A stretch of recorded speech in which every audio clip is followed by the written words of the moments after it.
Good morning, friends.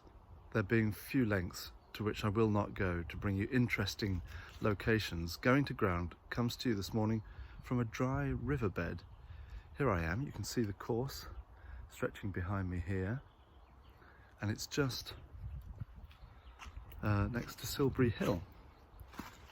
Maybe with my advanced camera skills you would be able to see through the hedge there the shadowy outline of the hill there.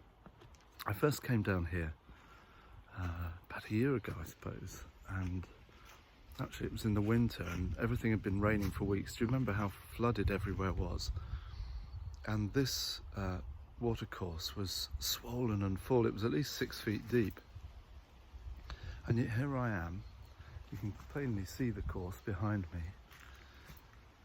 And everything is still and dry and waiting for the waters to return. And you can actually see, it's actually quite slippery down here even though it's dry, you can see on the stones that the plants have grown in the direction of the current. They're just laid flat as they would be when the water was running over them. Isn't that lovely? They've been so used to that strong current that they're still laid that way. And if I was still standing here in 6 weeks' time or so, I'd be waist deep in water. Actually, I may yet be, because it was quite difficult to get down the bank. I slid and slipped into the riverbed, and the banks are quite high. So who knows? Maybe tomorrow's Going to Ground will come to you from this very location also. So I thought I'd read you a slippery psalm this morning. It's a psalm of two halves, where the psalmist begins by complaining about the state of the world. Why do the wicked prosper? Why is everything in a mess?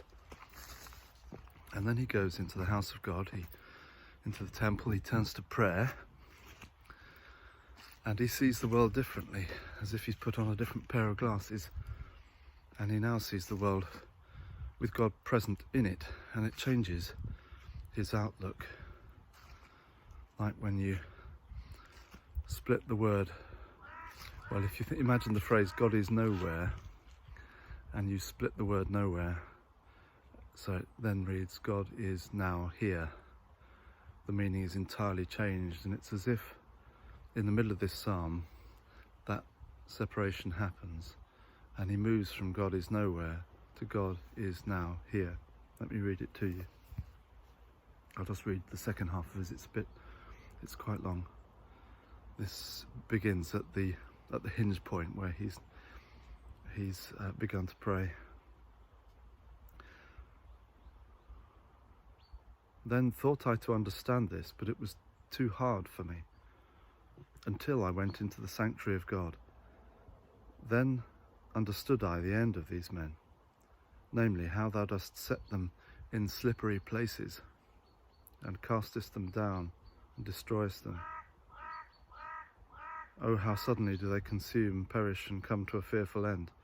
Yea, even like as a dream when one awaketh, so shalt thou make their image to vanish out of the city. Thus my heart was grieved, and it went even through my reins.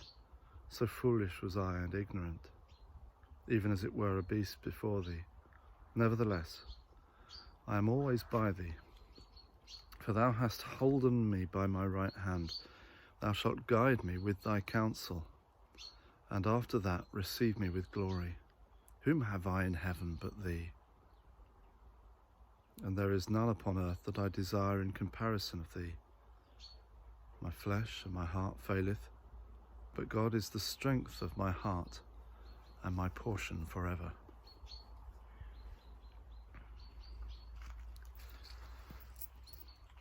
We are in a suspended place where the normal current of life is not flowing, but in that place may you encounter God, and May he bless you this day as you go to ground.